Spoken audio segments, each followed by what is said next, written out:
Welcome, everybody. For those of you that have not joined us before, my name is Kathy Nelson. I'm the CEO and founder of the Photo Managers, which, as Cheryl and I were talking, because Cheryl's been a member since 2013, I think. We've had an evolution of names over the years, but we've been the Photo Managers for the past, I think, almost right when COVID hit. So I should know how many years ago that was. We're coming up on 3 years. We changed the name from the Association of Personal Photo Organizers to Photo Managers because we felt like the idea of managing photos is a much better concept of what's happening into the future. And we continue to see that, right? This is an evolving business. And so every month we love to bring different members of the Photo Managers who do this as for a living so that you get a chance to hear from and learn from all the different members that we have and what different backgrounds they come from. It's a favorite thing for me to do. I'm really thrilled to introduce Cheryl, who has an amazing background. I'm going to let Cheryl give you her background herself instead of me reading it to you. But she also didn't put this in her bio, but I will tell you, last year we formed for the first time what we call the Rising Tide Award. So the overall philosophy of the Photo Managers that there's two, is one, a rising tide lifts all boats. So the idea that we're collaborative, not competitive. This is a growing field. It's constantly being recreated. There's so much opportunity. There's no way that there's any concern about competition. But the Rising Tide Award idea, and so we came up with an award, and at our conference every year, last year was our first year, we award the Rising Tide Award to somebody who embodies this idea where they share information freely, they're a listening ear, and they follow the place. So Cheryl was one of the winners of that. So I just wanted to make sure that I mentioned that for you. And Isabel's dropping a note there about what it is to become part of the Rising Tide Award. So congratulations, Cheryl, from last year. So go ahead and tell us a little bit about your background, who you are, and how you fell in love with photos from a young age. Right. And then yes, absolutely. Excuse me. Well, as you said, photography has always been a big part of my life. My father is a retired freelance and stock photographer. So I remember from a young age, kind of my sister and I going to his studio on like school holidays and snow days and just helping him around the studio, captioning slides or labeling slides or cleaning up. And I just loved, being around the photos and hearing the stories behind the photos, his assignments and things like that. Never really wanted to be a photographer. I've never taken a photography class in my life. Excuse me. But just loved getting to look at photos all day was just awesome. I thought that was the greatest thing in the world. And I was also interested in the business of photography. My dad he's still with us, but before he retired, is a really good businessman, as well as a kind of a photographer and artist. So it was really great to kind of be around that. And fast forward a number of years, and I graduated, excuse me, from college with a job in medical sales. So I was doing medical sales for a couple of years when my dad came to me and suggested that we open a stock photo agency with a little bit different business model than the agencies that existed at the time. So it was 1993, and it was right about the time that Kodak Photo CD was emerging as a kind of an accessible way of getting analog photos digitized. And it was mostly used for the commercial market, but it was available, and it was kind of, digitizing photos was becoming a thing. And so consequently, our goal was to digitize every photo that came into our agency, as opposed to existing agencies that had hundreds of thousands or millions of photos, had to kind of go back and start digitizing their whole file, whereas we were kind of digitizing from the get-go, which gave us a little bit of a leg up, gave us a little bit more flexibility. And it also meant that I learned a lot about file formats and JPEG versus TIFF versus RAW and color correction and files, digital file storage and metadata and things like that. So that was obviously a huge education, and everyone was kind of learning about it, really. But at the heyday of our agency, we represented about 450 professional photographers from around the world, and I was managing a digital file of about 500,000 photos, 500,000 images that we were licensing for advertising or promotion, textbooks, things like that. So I also kept a really, really detailed database of every image, which included information on every image about who the photographer was, of course, the date, the location, the caption, what it had been licensed for, and so on. That's another area that I really love, is kind of database management, that I work into what I do now a little bit, but it was a big job kind of handling that many images and figuring all that stuff out. So the best part about that too was that I loved working with the photographers. I just loved working with those creative people and, getting to know them. Unfortunately, I didn't get to meet many of them in person because they were all over the world, but just still, by phone or email or whatever, getting to know them and being able to license their, protect their intellectual property and license their photos, and looking at professional photos, which is a little bit different than what I do now. So sometimes professional photos it's a different type of photography, some beautiful, beautiful travel photos and other things. But the photos I look at now have a different value and a different beauty to them. So we had that agency for about 20 years, or it was kind of in its heyday for about 20 years. But then over time, the landscape of stock photography changed, and it got harder and harder for stock photographers especially, but I think kind of professional photographers overall, got harder for stock photographers to kind of make a living at stock. And so in 2012, I kind of decided to wind down the agency and figure out what my next step would be, which I had absolutely no idea what that would be. During that time, kind of that intermediate time, I was helping a friend manage her digital library. It was 2012. She had tens of thousands of photos on her phone, and old computers and hard drives and everything we all tend to see normally anyway. But she really had no idea what to do with it. And she said, she was so excited about it. She said, Cheryl, you should do this as a job. And yeah, I thought she was crazy. I was like, yeah, that's not a thing. That's not, no one's going to pay me to do this, which I get it. I hear that. And so I kind of just didn't think about it, and kind of stored it away in the back of my mind. And then I was talking to my sister a little while longer, and I kind of mentioned this crazy idea that my friend Mary Kate had, and my sister said, oh yeah, my neighbor does that. My neighbor's a professional photo organizer. And I thought, I was completely blown away. I thought, wait, there is somebody that does this. There's a person that does this. And then she said, yeah, and she's actually part of an organization, like a trade association, something like that, like association of professional photo organizers or something. I thought, oh my God, there's more than one person that does this. And there's an actual association. So I was completely blown away and excited.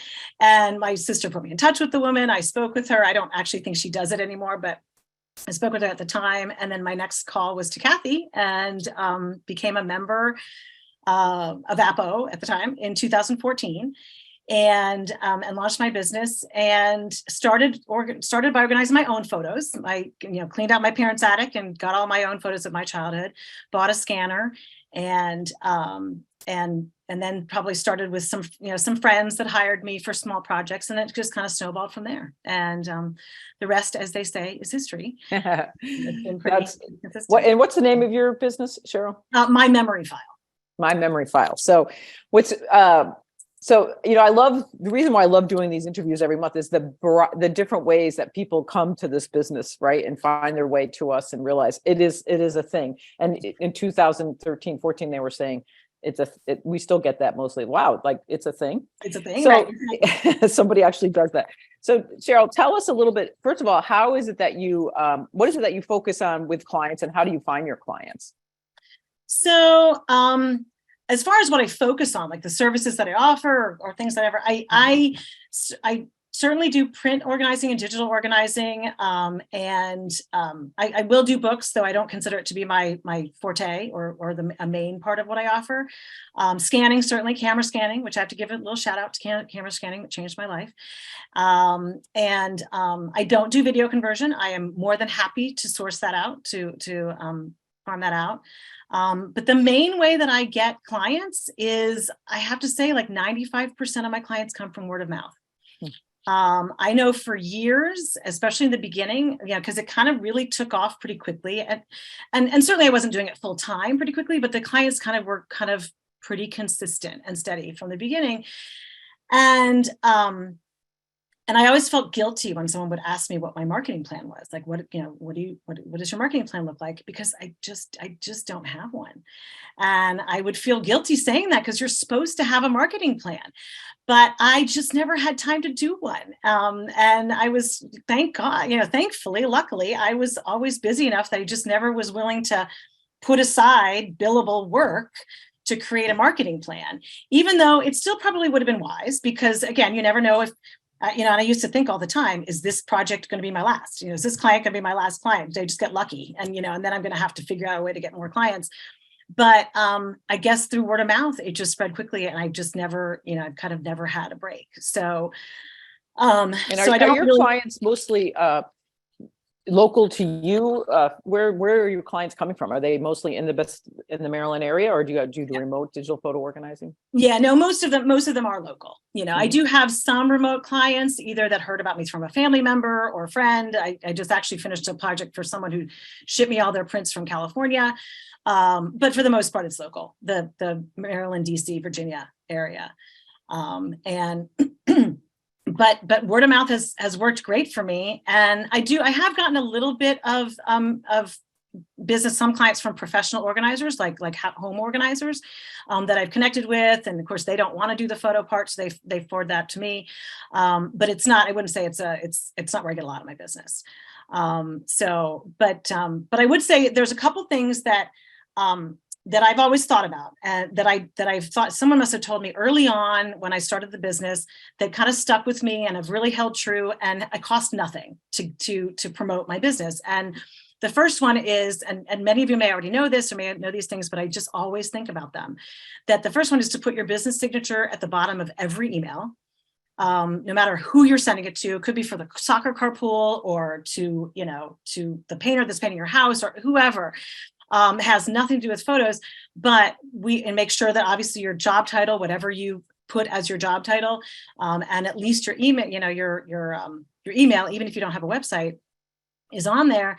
Because again, I'm probably preaching to the choir, but we know that so many times when we say what we do, or people hear what we do, professional photo organizer, it just raises eyebrows and people get really excited. Wait, what is that? What, tell me more about that.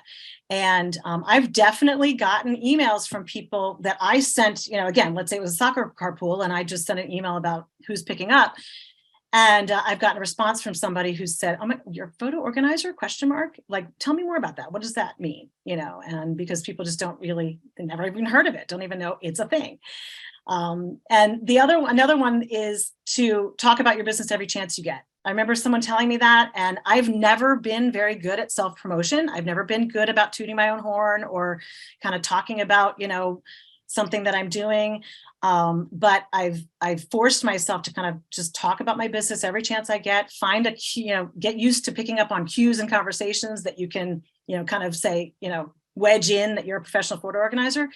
Have your elevator speech ready at all times. And again, the question of what do you do always seems to come up, and it always gets the greatest reaction. And not to put you on the spot, but can you do your elevator speech off the top of your head? So let's see. So my elevator speech. So what do you do? So, well, I'm a professional photo organizer. You immediately get an eyebrow raise. And I say, so I help families get their photos organized, whether it's the, boxes and boxes of photos in the attic, the print photos, or the digital photos spread all over their phones and devices. And, I help them get everything organized and clean out, and, do things like remove duplicates and scan and stuff. And usually that's all I have to say. There's nothing else to say. That's it in a nutshell. And they're like, "Oh my God, I have to hire you."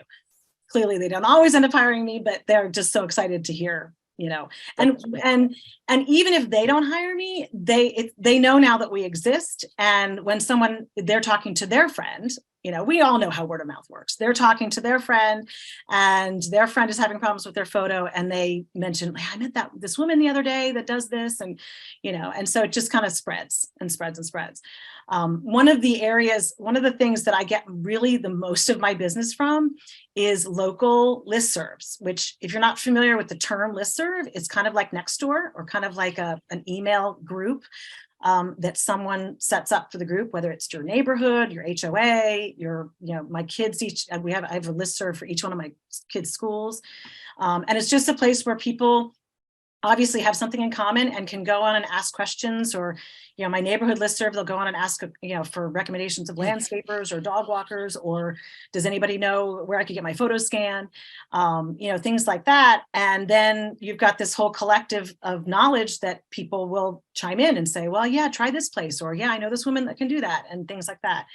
I had a situation recently where there's a neighborhood near me that it's not my neighborhood, but it's a neighborhood where I happen near me that I have worked with several clients in that neighborhood, and they have a listserv. And excuse me, someone that I don't know that lives in that neighborhood posted a question about, hey, I've got all these photos, I don't know what to do with. Does anybody have any suggestions? And three of my former clients that live in that neighborhood posted randomly, independently, posted responses to her with really lovely testimonials, which was very sweet. And I was so touched to recommend my services. And I not only got a call from her, but the person who originally posted the question, but I got probably 10 or 11 calls from all the other people that were on that listserv that saw that conversation as well. They hadn't been thinking about photo organizing, but it's a thing that most people can benefit from, right? And so, they're just seeing the conversation, everybody on the listserv sees, whatever's posted. So that's been a huge benefit for me. And then one just funny story I have about word of mouth or about marketing in general is that I say all the time that my dog gets me a lot of business. Because about 2 years ago, or my dog has gotten me a lot of business for considering that he's a dog, that about 2 years ago, we got our first dog as a family. And so for the past 2 years, he and I go to this park near our house where a bunch of whole dog owners meet, and the dogs run around for an hour while the owners, just kind of chat. And again, the conversation of what do you do ultimately comes up. These are people that I didn't otherwise know because I didn't have a dog before, and we didn't really have cross paths otherwise. And when they hear what I do, the whole, excitement. And I've gotten about 5 or 6 clients from that dog park, and I'm onboarding another one next month. So Charlie gets a little bit of bacon every time I get a new client. I love it. I mean, it's true. It's right. It's right. Everybody needs a professional photo organizer. I mean, that's become, we can say that with a lot of confidence at this point, right? Those of us, we've gone from you do what to, oh my God, I need you, right? And now the question is, when will they pull the trigger and actually hire you and stuff? That's a whole nother part of the process, but it's no longer really convincing people that there's a need for these services, right? That transition, I think, has happened because of the amount of photos that we take. Right. Another question. Go ahead. I was just going to say, it's more about just letting them know we're here. I mean, they're so excited to know that we're here. And when you're ready too, I mean, we often talk about there's trigger events in people's lives as well. I'm a good example of that with my son getting married in September. Suddenly I panicked and looked at my photo collection, so the shoemaker has no shoes, but, and realized I need to do some work to get ready for that video montage that I really can't wait to show. And so we can all cry at the rehearsal dinner of her growing up. In fact, I have, so his parent, I have the envelope here on my desk of her baby photos that her mom just finally gave me so that we could create that experience together. Right. So, when people need you, or, when there's a trigger event, sometimes too is another moment when people say, oh, now's the time. Like, I can't wait any longer. Yeah. And, so another question I love to ask people too, then, what is it that you love about, we're going to ask this question. I always ask everybody this question. So what is it that you love and don't love about your business? Because for those of you that are considering becoming a professional photo manager, I want you to know there's, 2 sides to every coin, right? There's the parts that we love and there's parts that maybe we don't. And I think it's important to have a good idea of both of those things. So Cheryl, let's start with what you love, and then we'll talk about what you don't love. Okay. So I love, I told you before everybody came on that I'm probably going to gush a little bit, but I really love pretty much almost every aspect of my job. But I love working with the clients. I just absolutely love the people that I work with that hire me. I would say over 9 years, there's probably been less than a handful of people that I was really kind of happy to be done with, at the end of the project, and more than happy to part ways. Otherwise, I'm so honored that they have trusted me with their photos, and that they, that they and their family memories. And I absolutely love getting to know them kind of personally and directly, but also through their photos and getting to know their families. And I take that very seriously, obviously. And the joy and relief that they feel, which I'm sure many of us have experienced, probably all of us have experienced, when they see the finished product, and that their photos are safe. And especially when, a lot of times, especially maybe older clients, they don't really understand in the beginning of the project when I'm trying to explain what it's going to look like in the end, and especially the digitized photos, like, they don't really get how it's going to look or how it's going to work. And then when they see the SmugMug, site, or, kind of the finished product of all the photos, and they can actually see the pictures again, it's so rewarding. So I really, really that's the best part. It's one of the parts I miss the most about the stock photo agency, is being able to work with the photographers and just really getting to know them, and, and protecting their work. So, that's kind of overall one of the best part about it, my photos, or my job. And I tell my husband all the time, when my family and my 3 teenagers are driving me crazy, I think about my clients, and my clients give me joy. So I need my clients desperately. But that's the other, if we boil it down to a particular task that I love about my job, it would be the digitizing of the photos.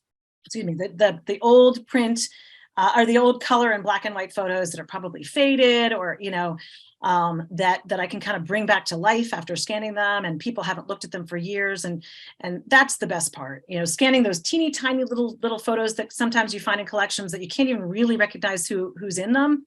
And then when you scan them and blow them up full screen, all of a sudden you can see everything, you can see the photo again. So that's my favorite part.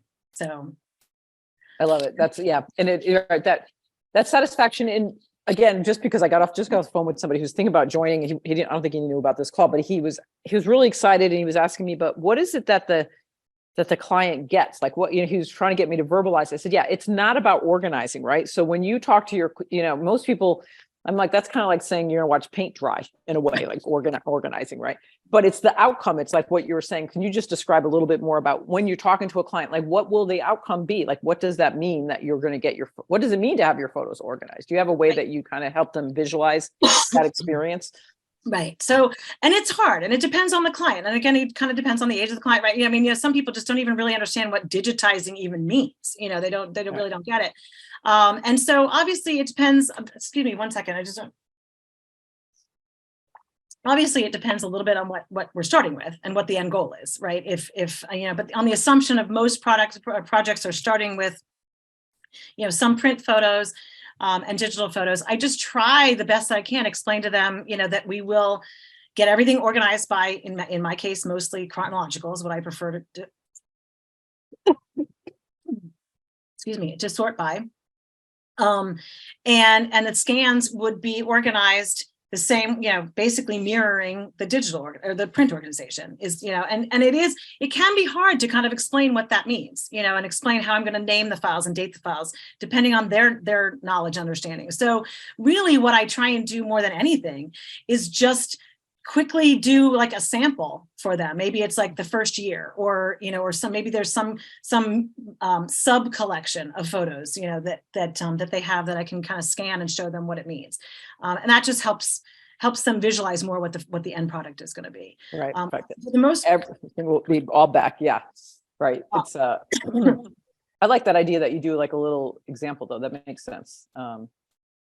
Are you okay there? You talking? We won't. Yeah, I want to mute myself when I cough, but sorry. Take some more water. We're okay. And people, go ahead and I notice that we have a lot of good questions coming in here, so we'll switch to those in just a minute. Give Cheryl. Sorry about that. Sorry. That's okay. So what don't you love? You said that was hard. You had to think about that. I did have to think about that, and I had a hard time thinking about what I don't like because there really isn't much.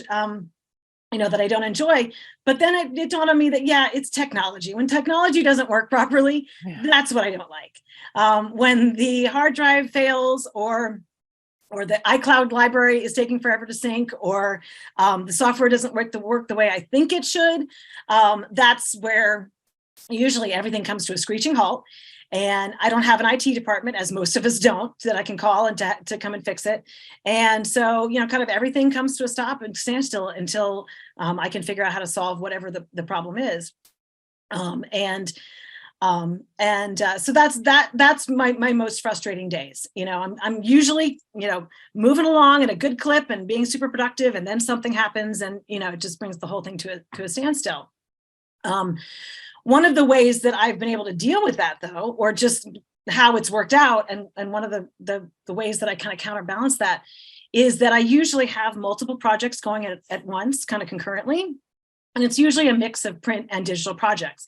So when I do have one of those days where technology is not my friend, and it's just something has gone wrong, or I'm waiting for the replacement hard drive to come from Backblaze, I can go and kind of pivot over to one of those print projects and kind of go old school, lay everything out on the table, and not need technology necessarily, and kind of start the sorting of the print photos. And that kind of helps keep me sane. Kind of just sometimes you just got to step away from something that's not working properly, and then come back with a clear head. And that helps me kind of keep my productivity, going, while still trying to solve the technology problem. And then, of course, when my back starts to hurt from leaning over the table for hours sorting photos, I can move back to, to my desk to the digital stuff. Yeah, I think that I would bet you most photo managers that, when technology isn't your friend. And so what is one of the benefits? The next question I was at, what is one of the benefits of being a member of the photo managers? And I'm not leading you to answer that question, but I have an idea. I know what the you think it. Yeah. Probably well, I can tell you in general, the photo managers is like the best virtual office and the best coworkers I've ever had. So, and I really kind of feel like that's what we are. We're not competitors, we're coworkers. We're all kind of in the same boat. And the Facebook group is certainly the resource that I use the most. It's like our water cooler. We can meet there and share stories, complain about clients, certainly ask questions. That's basically my IT department. And I've gotten so much benefit from that, not only just actually, in solving problems, but just emotionally, having many of us work in isolation, kind of in our homes. And it's been absolutely the greatest resource for me, just to have a connection to all of my colleagues. Yeah. And one of the reasons Cheryl won the Rising Tide Lifts All Boats Award too is that it is like an IT department. Cheryl, your skill set, your knowledge of digital photo organizing stuff, so many members have benefited when they ask a question. Many times Cheryl will come in and answer, and it's that somebody just asked the other, I don't know if you answered it, but an iCloud library was just not like syncing or something, and she's been like out, she was pulling her hair out, and within an hour of her posting that frustration, like 15 people said, try this. Did you do this? Oh, I feel your pain, or this is, I've been experiencing that, right? That makes such a difference. Yeah. I think especially when you're working with a client's photos and the technology isn't working. First of all, that's why the client's paying you. They're never going to figure it out. And technology is always going to be changing, and it's always going to be difficult at a certain level, right? They're just paying you to take on the headache. Yeah, absolutely. And you're absolutely right. That Facebook group is, you can be at a client, and I know many of us have experienced this. You can be sitting with a client and you can't figure something out, and kind of trying to discreetly post it on the Facebook page to figure it out. And you get a response, at least one response, a lot of times more than one response in minutes. And it's wonderful. And a lot of the times, the reason that I am more than happy to spend time answering questions is because I got just as much help, coming into me, from the group. So I am more than happy to pay it forward and turn it around anytime I can. So yeah, that's definitely been the greatest thing. And I think just the idea that really there is plenty of business to go around. So I don't feel like there's any competition, even with people in my same local area. I don't feel any competitiveness, among us. We're all here to just, again, it's been said many times, especially by you, Kathy, that we're all here just to kind of to expose who we are, and let people know we're here, and then we all individually benefit. So, but there's certainly enough business to go around. Yeah, I mean, how many clients are you working with in a given month? In a given month, I would say a better way to say it is I usually have about 15 clients in process at any given time, and they kind of rotate, there's, as one goes, as I finish one, I usually tend to onboard another. And so it's kind of a rotating thing, but I would say for the past few years, it's been about, 15 or so clients at any given time, a mix of different things. And some might be small projects, some might be much bigger, and, but. Yeah. So to put the competition piece in perspective, that's probably a high volume. So Cheryl, you do this full time? Pretty much as my children will let me do. Three teenage. Yeah. So, you're probably at the higher end. Some members only maybe will work with 2 clients a month, but, so you can look at the population of your town probably, and you think 15, times maybe 150 clients a year. Well, there's no way that we're ever going to be at like some kind of maximum amount of people, too many photo organizers and not enough clients. I mean, exactly. That's just the last thing anybody needs to worry about at this point. Yeah. When you think about it, every single person with an iPhone is, could benefit from a photo organizer. So that's pretty much everybody, who takes photos, especially in this digital environment. We've all heard all the numbers of how many pictures are taken every day, this right now. It's just going to increase. So yeah, I think there will always, or for a very long time, there will be plenty of clients for all of us. All right. One last question before we go to the questions from me is what advice would you give to those that are thinking about doing this, maybe feeling a little nervous right now, or have been thinking about it for a while? Any advice that you would give to? Oh, you're still on mute. Sorry about that. I just hate to cough in everybody's ears. So advice I would give, I guess, it certainly depends on where they're coming from, right? If they're coming from like, having experience like I did, or what their interest is. I guess the first thing I would say, just in general, if it's somebody who's really kind of trying to figure out what they want to do, is to start with one aspect of photo organizing that you are comfortable with, or you have some knowledge about, or just are interested in more than other things. And just to kind of focus on that. You certainly do not have to be, an expert in all areas of photo organizing. You do not have to start out camera scanning. You do not have to, to know everything just to get that first client. It's overwhelming, and there is a lot to learn, but you just kind of build on your knowledge. You learn one thing. And there's also the other thing too, is I know I used to worry, like, well, what if my client asks me to do, wants me to convert videos, which I don't do. There's always a TPM member or a partner that you can outsource to. And so you can still kind of take care of that client. You can still, to take care of that need that they have, even if you're not physically, doing the work yourself. So I would say just kind of take it slow. I am very much a learn by doing person. I am not good at reading manuals or reading instructions. I'm the person who takes the course and kind of leaves the course halfway through and just dives into the software and starts to figure it out. And that's probably elongated my learning curve in many ways sometimes, but it's just the way my brain works. So I really, over the years, have kind of learned a lot from my mistakes or the things that I kind of had to go figure out along the way. But it's how I learn best. And so I would just say, take it one step at a time and don't be overwhelmed. And kind of like what you were saying, Kathy, the biggest thing as well to remember, especially for someone who's new and may feel like they don't kind of know enough or don't know,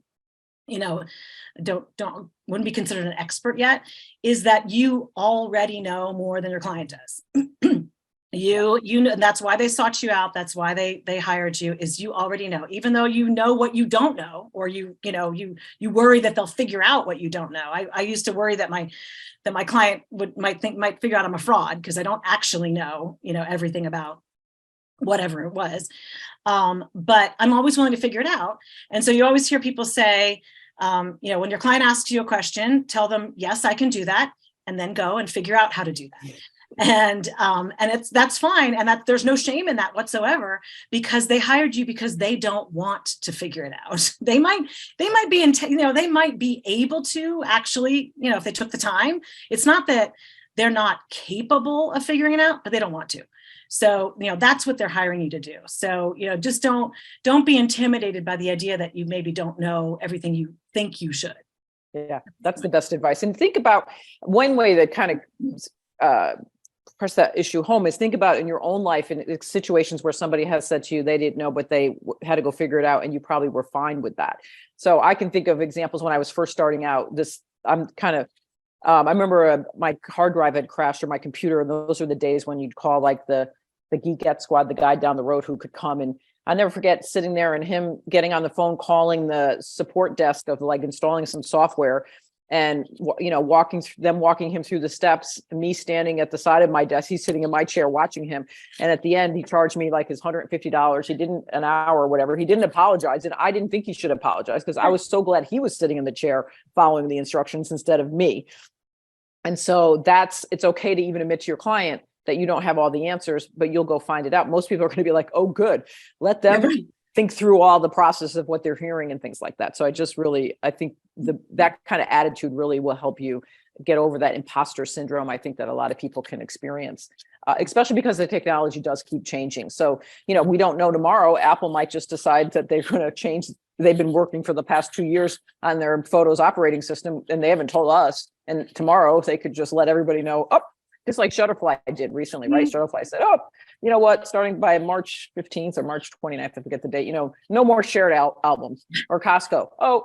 By this date, we're no longer going to have a photo department. They were working on that behind the scenes. And so, we're on top of that because we're the experts and we quickly had to adapt and get information out there. But to most people don't even know that that's happened yet, right? So, all right, Cheryl, we got a lot. Isabel, why don't you come on? And I noticed that there's lots of questions you've been answering, some of them yourself, but yes, I've been answering some of the more general ones, leaving time for the ones specifically for Cheryl. So the first one is, do you have a particular source you use for digitization? Well, I assume they're talking about like digitization of photos, print photos or slides or negatives. I do all of that myself. So I do camera scanning. Again, a little shout out for camera scanning. It's not, you don't have to camera scan, but it did change my life. And I will tell you, we have a course. Most of our courses are included in our membership, but we do have a camera scanning course. I think it's $199 that teaches you how to do camera scanning from A to Z. So, yeah.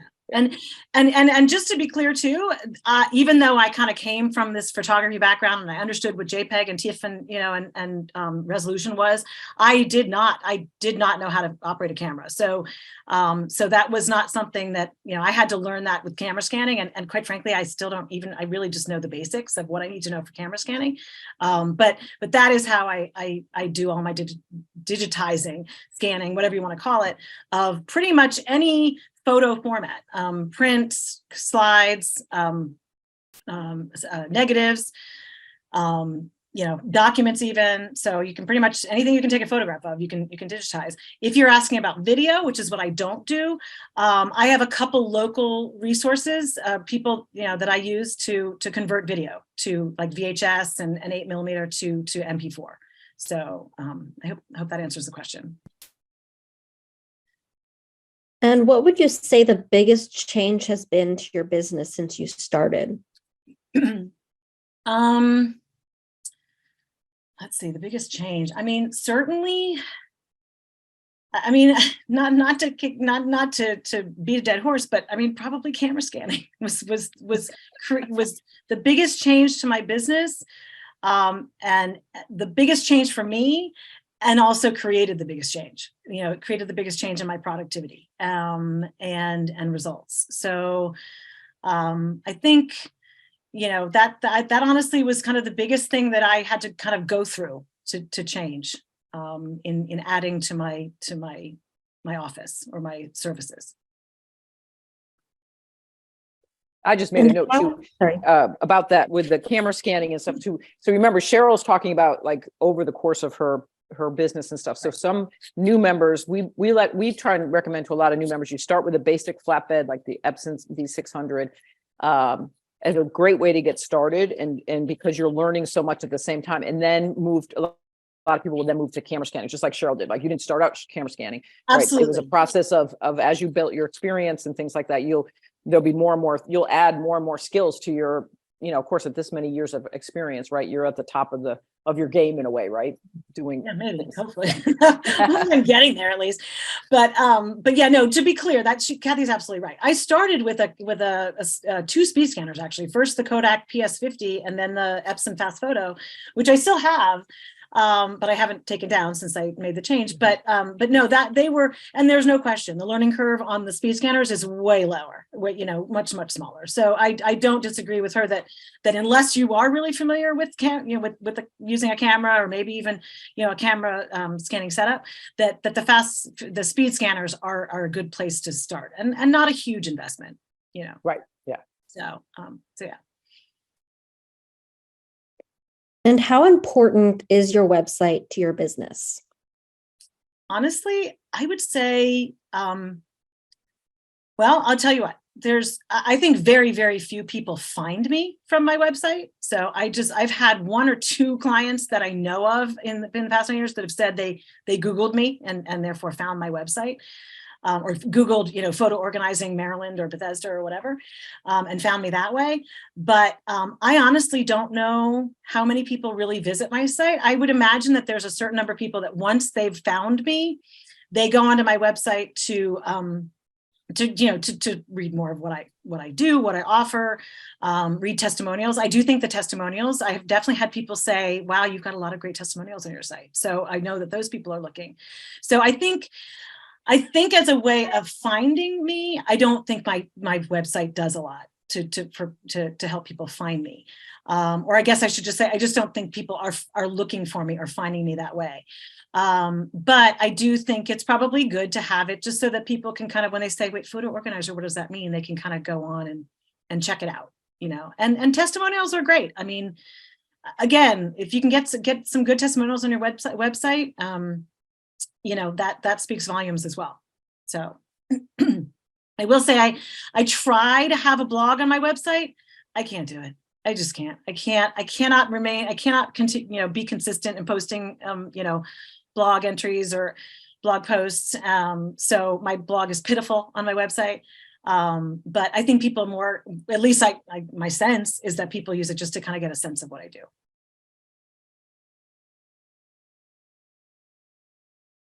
And can you share a little bit about how you charge, whether you do hourly, fixed rate, or some other way of charging?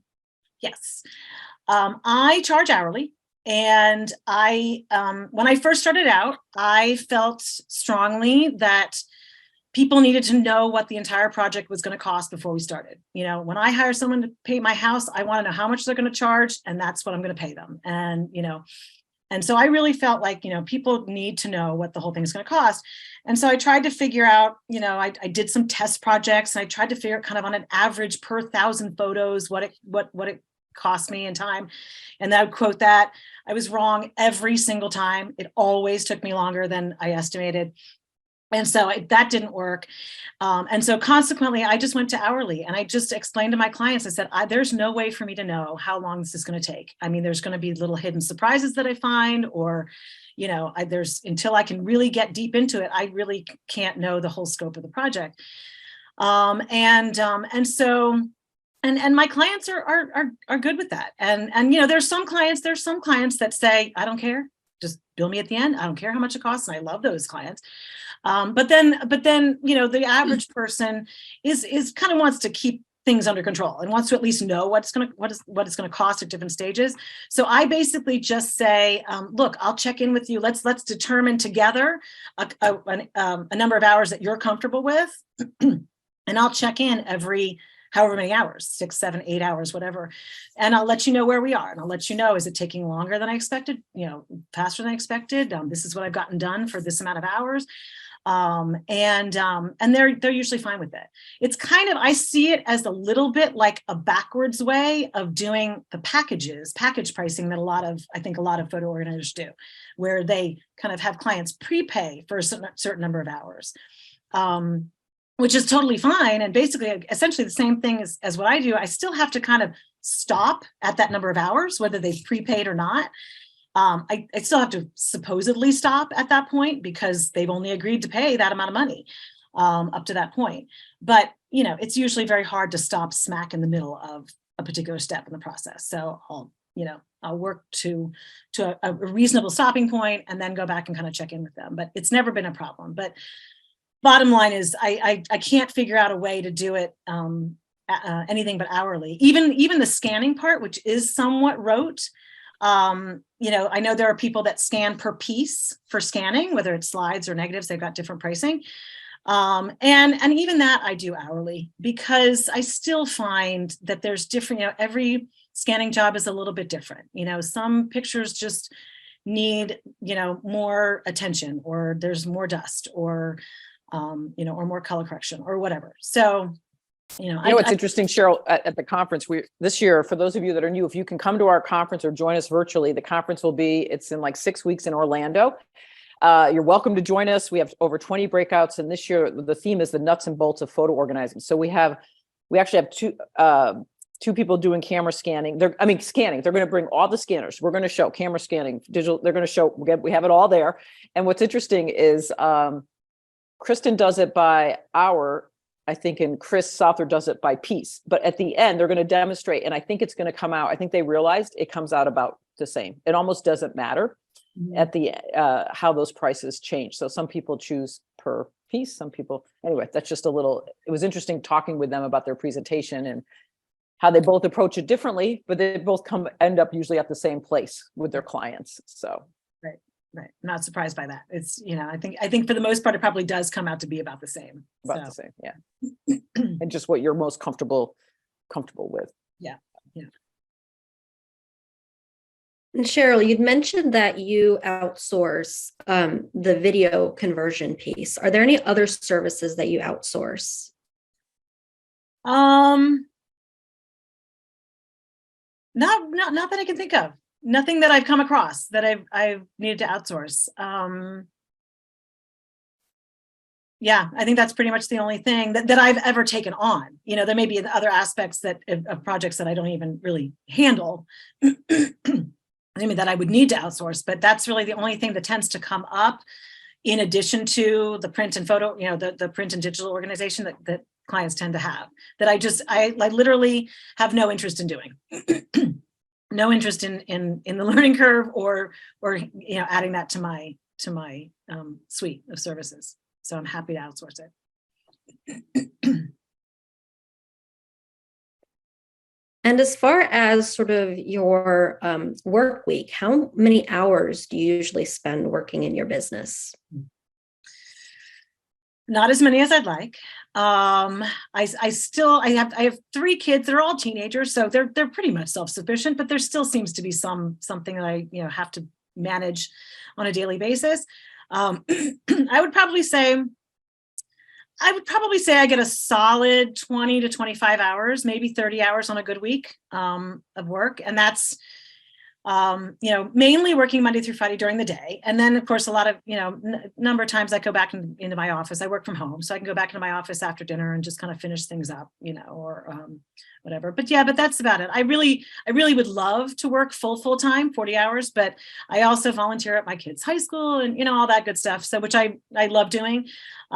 So that cuts some of my hours out that I can work. And then we have one last question, which also sort of wraps it up for a couple of plugs for you, Cheryl. Do you use any social media channels to promote your business? And if so, what social media can all of us follow you on? Well, again, I have to come clean and say that I really don't. I have a Twitter handle that I have never posted anything. I have an Instagram account, and of course, Facebook. I have a Facebook business page. I cannot figure out, and I've always felt very frustrated by this. I cannot figure out how to be consistent and post consistently on any of the social media. I have a little bit. I know Casey Von Stein gave this great presentation that I attended at last year's conference about Instagram and social media, and I took copious notes, and I just can't figure out how to fit it into my daily routine of what to post and when to post and so on. So I have to say, I do, like I said, you can go on my website and you can see the little icons for all the social media. don't bother. I don't I don't really have anything there to worth seeing. You know, I'm more, there is one of my biggest frustrations, and you know, I could talk on this for a long time, but I won't, but is just the time management. And that's something I am not great at. I am not great at, is balancing all these different things. I would love to do the social media. I don't, I have got enough business that I'm not. Yeah, I mean, I think that's the bottom line right there. You are, in some ways, those listservs is social media. Right. You have to think about what is social media, right? I mean, Miss Freddie Casey, who you use an example, she takes remote clients from all over the world. You know, that's her business model. It's strictly digital photo. Majority of her business is remote digital photo organizing. So she's had to, and she's young, you know, in her own way, she just got started early on and she's great at it. But you go to the dog park, that's a form of Right. form of social, Right. form of yeah, media. my relationship with social media is more about a parent of teenagers. So I'm more about trying to control it and manage it from their, you know, their use of it, which unfortunately you'd think I would have learned how to use it through that, but I just haven't learned how to use it to my benefit yet. So. All right. We have one more question there before we're done. Yeah, the final question, Cheryl, is what's your most lucrative service? Most lucrative is probably scanning, because there's I guess partially because there's no shortage of it. There's so much of it. And even though I do charge per hour, you know, you could say that in one sense, the people that charge per piece for scanning, there's potential additional profit there, right? Because if they can get extra, you know, if they can get super productive and efficient, but they're still charging the same per piece, that's kind of increasing their profit margin. But for me, I still charge per hour, but I still can become, as I become more efficient and kind of better and better at camera scanning, I still think that it's where I certainly where probably I make, it's the majority, I should say, of my invoices. It's where I make the most money. Great. Well, this has been wonderful. People are saying, thank you for sharing your story. Thank you for your honesty.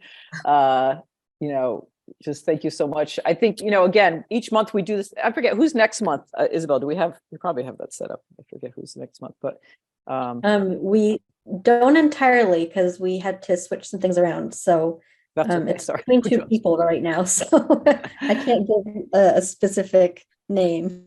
Okay. You know, and also on our YouTube channel now, we've been converting all the career advice with a pro and moving them from, you know, putting them up on our YouTube channel as well. So Isabel, maybe you can drop the YouTube channel there. So if you want to go back and to listen to some other, because we always ask the same questions and it's always amazing the variety of answers we get and the different backgrounds that people come from.